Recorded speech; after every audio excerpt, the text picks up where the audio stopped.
భారతదేశంలో మత మార్పిళ్ళు క్రైస్తవంలోకి ఎందుకు వెళ్ళారు అంటే కుల వివక్ష కారణంగా ఎస్సీ ఎస్టీలు అణచివేతకు గురవడం వల్ల కుల వివక్ష కారణంగా అంటారు. గుడ్. దానివల్ల వాళ్ళు మతం మారారు. మరి బ్రాహ్మణులు ఎందుకు మతం మారారు? ఈ బ్రాహ్మణుల వల్లనే కదా వాళ్ళందరూ కుల వివక్షకు గురైందండి. మరి ఇప్పుడు అనిల్ శాస్త్రి గారు ఎవరు? లేకపోతే ఇంకొక ఎంతమంది పాస్టర్లలో బ్రాహ్మిన్స్ లేరు? మరి వాళ్ళు ఎందుకు మతం మారారు? ఇక్కడ ఓసీలు అంటే ఎవరు? రెడ్డి, కమ్మ, కాపు. వాళ్ళు ఎందుకు మతం మారారు? కుల వివక్ష కారణంగా కాదు కదా మరి వాళ్ళు. ఇది నాకు ఎప్పటికీ ఒక అయోమయం అనమాట. ఇది నెంబర్ 1 ఫ్యాక్టర్.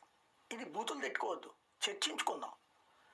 నెంబర్ 2 ఫ్యాక్టర్, మత మార్పిడి ఎందుకు జరిగింది అంటే నీ మతంలో స్వేచ్ఛ లేక, స్వతంత్రత లేక. మరి ఏది గుడికి వెళ్తే డబ్బులు కట్టాలి. Yes, correct. గుడికి డబ్బులు లేనివాడు వెళ్ళచ్చు, డబ్బులు ఉన్నటువంటి వాడు ఒక క్యూ లైన్లో వెళ్తే డబ్బులు లేనివాడు ఒక క్యూ లైన్. నాలాంటి వాడు మరి తప్పు అని అంటాం. అదే సందర్భంలో ఏమీ చేయలేకపోతున్నామని బాధపడతాం. మరి చర్చికి వచ్చినప్పుడు దశంభాగం అని ఎందుకు ఇవ్వాల్సి వస్తుంది? మరి అక్కడ తేడా ఎక్కడొచ్చింది? ఇదంతా ఎందుకంటే చర్చ జరగాలి ప్రపంచంలో, దూషణలు కాదు.